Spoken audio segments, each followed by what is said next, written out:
Everybody outside the UK speaks a foreign language. I don't speak any foreign languages. So although everybody knows that we're divided by a common language, us and the Americans, or us and the Australians, or us and the South Africans, the reality actually is you're lulled into a full sense of security very quickly. You think you know what they're saying because you understand the language, but what you have to remind yourself is they are speaking foreign, and you have to have everything explained to you because they do operate differently and they say things in a different way.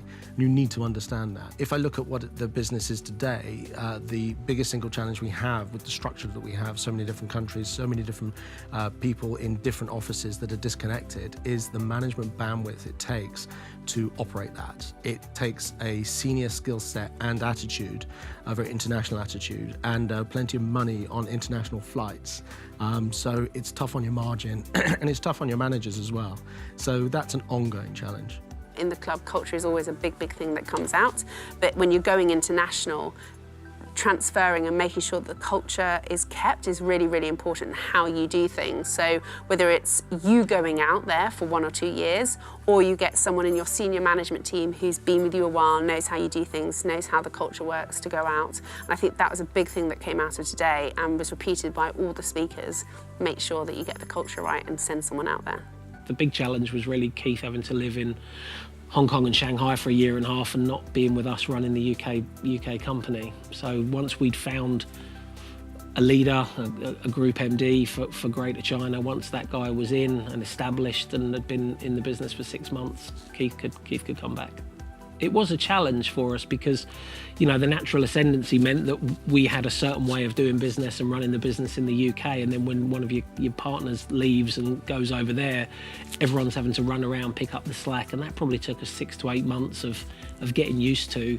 And then by the time you've kind of got used to it, he's starting to think about coming back. So then there's that constant period of adjustment. The big benefit for us of having what was Keith, and I did a bit in the US as well in the early days, is that you kind of put your cultural stamp on the people early days, and that really helped. So, you know, we're quite a social business. We like to spend time with the staff and going out and socialising and stuff, and we kind of got that into the team very early doors, which to this day is still exactly how we run the company.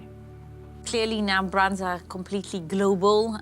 Most people want the same things across the world. The only challenge we overcame was when we went into Japan, where there is a big cultural difference. I remember, you know, my first meeting with the UKTI, which by the way is great to give advice on sort of export.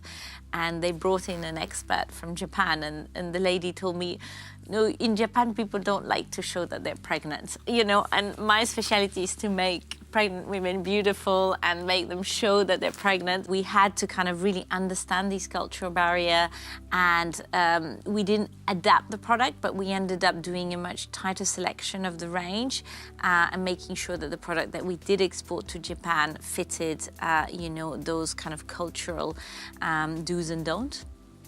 The biggest challenges when you're trying to engage in international trade, especially in immature and emerging markets, is that no two markets are the same.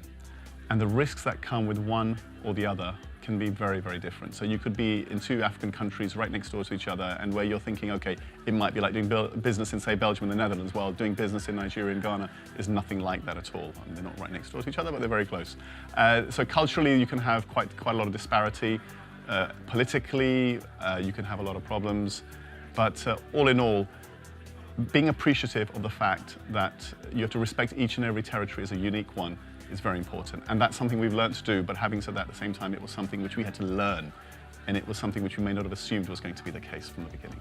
Each and every market is different, but because there are high barriers to entry quite often, you will find that it takes time to break in. You have to be patient, you have to keep at it. But once you get in, you have to remember you are well ahead of the competition, and you might actually be able to form and develop a level of business that you couldn't do anywhere else, because there'll be constant competition coming in. So persevere with it, take your time, do not necessarily regard it as something which is going to give you a quick result, but it can give you a very good result over time.